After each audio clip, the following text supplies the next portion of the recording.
Hello everyone. Today we're visiting the beautiful and historic city of Copenhagen, Denmark. We've got a lot to see. One location was the inspiration for Walt Disney to build Disneyland, and another is a world-famous brewery with an exotic entrance. First, I need to arrive by train to start our adventure in the center of this busy city.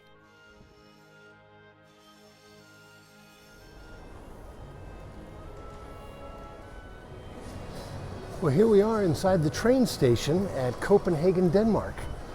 It was just a short ride to our destination, which is just outside the door.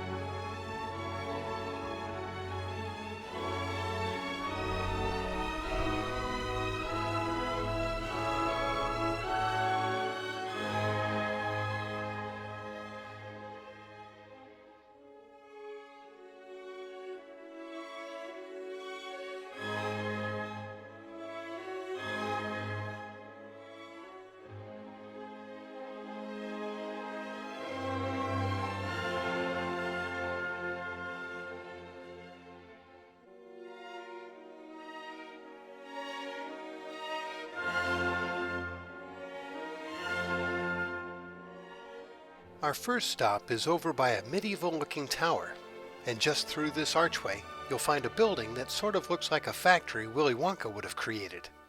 That is, if he made beer. Just past the statue of Louis Pasteur, you'll see the name above the entrance. It's a brewery and the global headquarters for the Carlsberg Group, along with its 41,000 employees. It's a historic location. The walls are adorned with the names and pictures of important company players who've helped create their signature beers. There's over 150 brands now. But I'm not here for the beer, but rather to see its world-famous Tower and Gate, which even has a beer named after it now. It's something I've heard about since I was a little kid and always wanted to see it in person.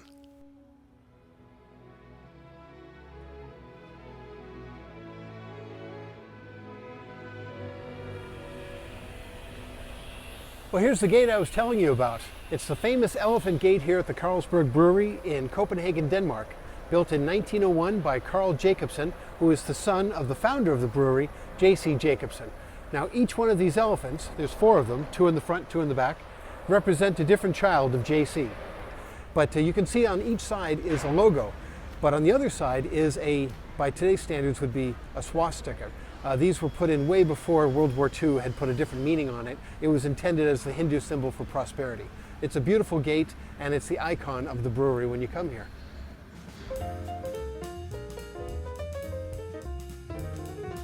Now with that out of the way, I figured I'd check out the company store and pick up an item or two. I noticed there were lots of shirts and knickknacks, but I probably should have figured out what was coming when I saw all the rain ponchos on display. Just outside the store, you'll find the Carlsberg Visitor Center. It serves as sort of a beer garden and meeting place. Now, if you're not wanting beer at this hour, there's plenty of historic things to check out too, such as the original horse-drawn beer wagons, which are still in use today for special events. They're pulled by Jutland horses, which also reside nearby. You can even see one of their early delivery trucks that's made to look like it was built out of a keg. But I had to keep moving and move on to the next location. And luckily I found out they had a free shuttle bus to go exactly where I wanted to go. I just had to find the shuttle bus first.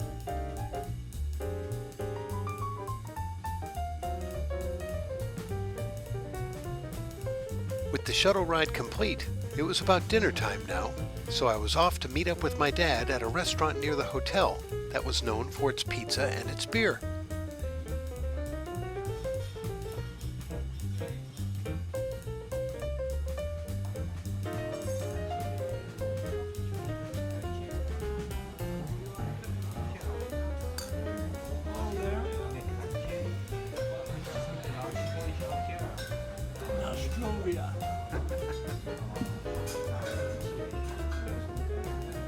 Well, after a good night's sleep, I was off again to find any reference to the city's most creative resident.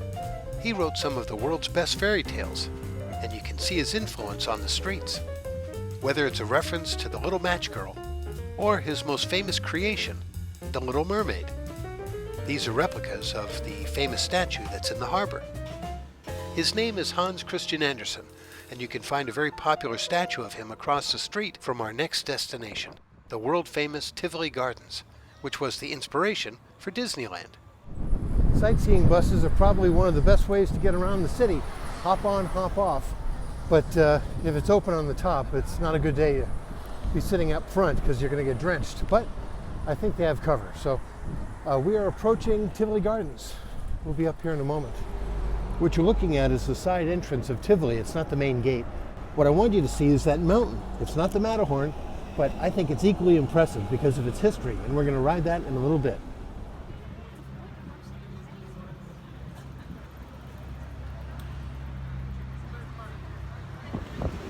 Well, the sun came out for just a little bit.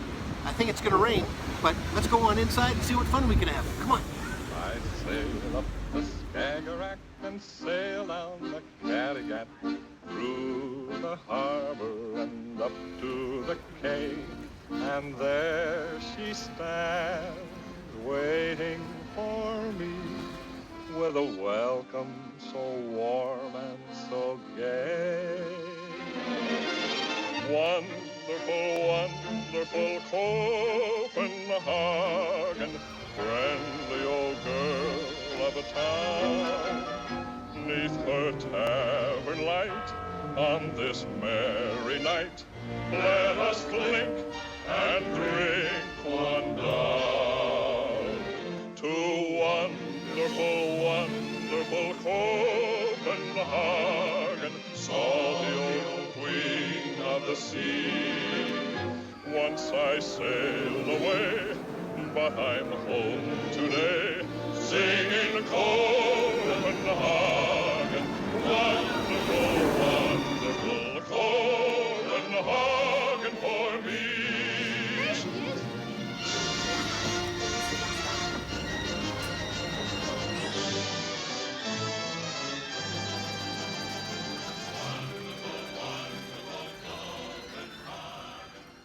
Inside the park, there's plenty of live entertainment to see.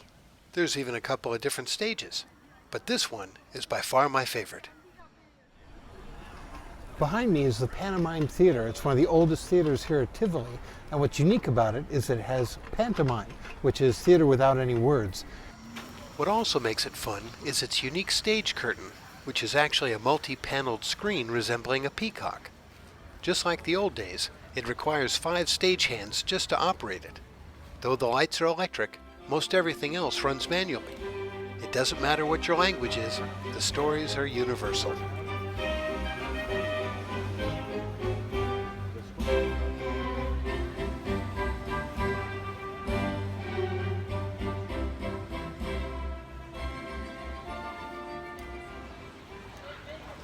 Well, it started to rain and it changed my plans a little bit, but I'm still enjoying the park even though it's a little soggy. With it just starting to sprinkle, now is a great time to ride some favorite attractions. Atop is Hans Christian Andersen sitting in a trunk, but below is a charming ride through all of the wonderful fairy tales that he wrote. It's called The Flying Trunk. Now, if it looks a little bit like It's a Small World, that's not a coincidence. The story is told with over 100 figurines. While the building's footprint is not large, the ride is amazing since it spirals deep underground into a larger show space. In this family attraction, you ride in large steamer trunks. But don't worry if you don't speak Dutch, since each steamer trunk has its own translation switch to help you follow along. A lovely butterfly helps Thumbelina sail away from Mother Toad and her ugly son. Many adventures lie ahead. The little mermaid left her beautiful undersea home to see the world. She came to love a human, and so made a bad bargain. Now we come to the story of the most steadfast tin soldier. This handsome tin soldier loved a ballerina. While the other toys played, he only looked at her. Some people believe flattery, others praise stuff they cannot see. So it was with the emperor's new clothes. Only a little child dared say, "Look, he has nothing on." Thank you for joining me in my flying trunk. I always enjoy sharing my fairy tales. Tivoli Gardens reminds me of Disneyland in many ways, but probably most is with its landscaping. It's immaculate, and it's kept that way partially by this little guy. It's a lawnmower in the shape of a white rabbit. He cuts the grass in front of Tivoli's own boutique hotel, which is actually inside the park. It's rather exclusive and expensive, but it's built in the Moorish style, and there's only 38 rooms. It's called the Nim Hotel, and it was built back in 1909, which is a lot earlier than Disneyland. Speaking of which, Walt Disney had a close connection with Tivoli and visited several times over the years. Here's a picture of Walt and Lillian Disney outside the park's main entrance. And here's a picture of Walt standing in front of the park's Nim Hotel.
This is my favorite ride here at the park.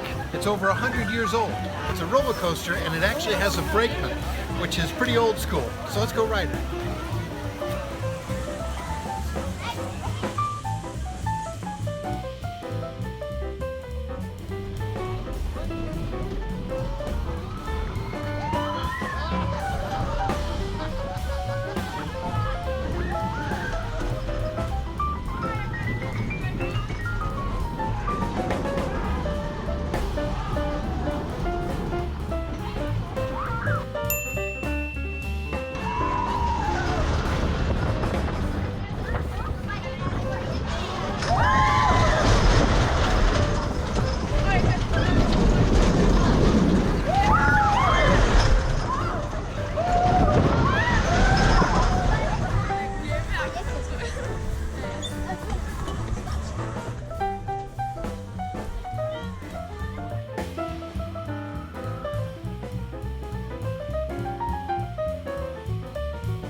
Well, it stopped raining for a little bit, so there's a lot more for us to see. So come on, let's go.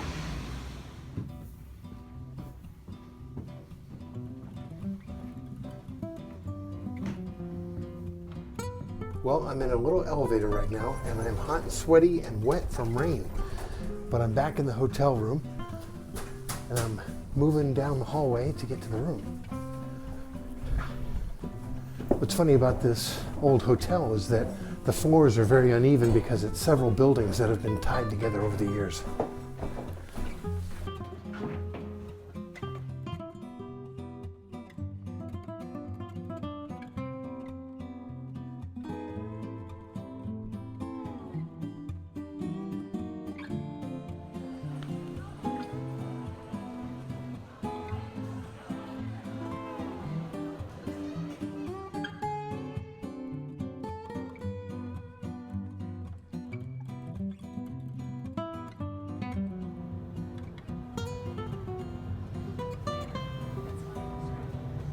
Dad's checking out the wine list. Thank you so much for watching the video to the very end. And if you enjoyed it, well, here's a few others you might enjoy too. But most important, a very big thank you to all those who liked, subscribed, and left positive comments about the videos. It's made them a joy to make. And if you've already subscribed, don't forget to hit the little bell icon so you'll be notified on the next time a video pops up. Thank you again, and we'll see you next time.